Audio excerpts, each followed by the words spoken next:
Hey guys, Gio Wilson here for Straight Talk Bahamas, and today I want to talk about conflict of interest, particularly as in relation to oil exploration in the Bahamas and the company that is planning on exploring for oil in the Bahamas.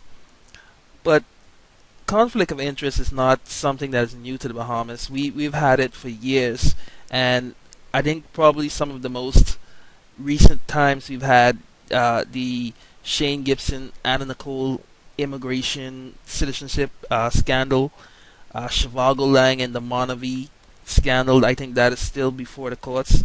We have Earl DeVoe, who can forget, the helicopter ride and the granting of, I guess, permission to dredge Bell Island in the Exuma National Park.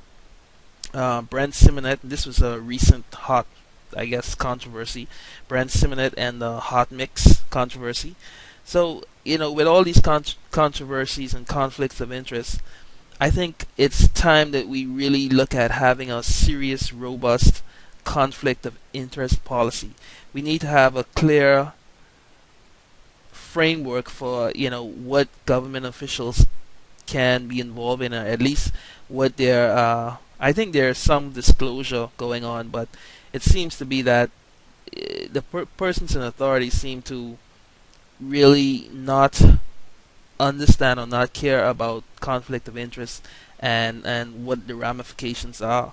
So this recent controversy that really led me to creating this video is that several members of the PLP work for the Bahamas Petroleum Company, and oil is a huge deal in the Bahamas these days because the potential worth of the oil fields in the Bahamas is said to be up to $1 trillion, and $1 trillion is a huge sum of money.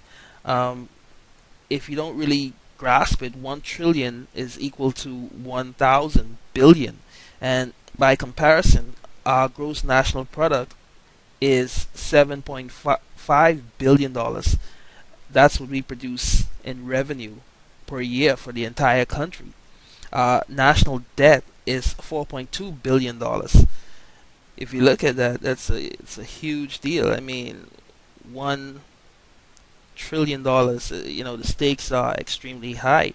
So those individuals in the government that have a relationship with the that's been revealed that they have a relationship with BPC is Jerome Gomez. He's the resident BPC manager. Davis and Co.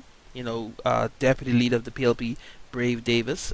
They're the lawyers for BPC, and the leader of the opposition, Perry Christie, has consulted for Davis and Co. on the BPC matter. Now, you cannot be employed, in my mind, for BPC and the House of Assembly and the Bahamian people. That is a clear cut case of conflict of interest, in my opinion, because BPC has to apply to the government for permission, I guess, to drill. So if you consulted for BPC and you made recommendations to the government and you are now the government, can you then turn around and reject your recommendations? That is a very serious issue, in my opinion. So I think that the persons that currently work for BPC, for instance, Jerome Gomez, if he wants to work for the government, he needs to quit his position at BPC.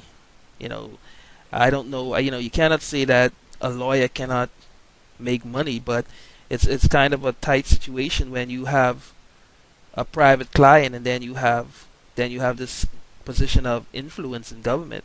Perhaps you need to look at this practice of lawyers in government. That's always been a downfall, I think, of our government.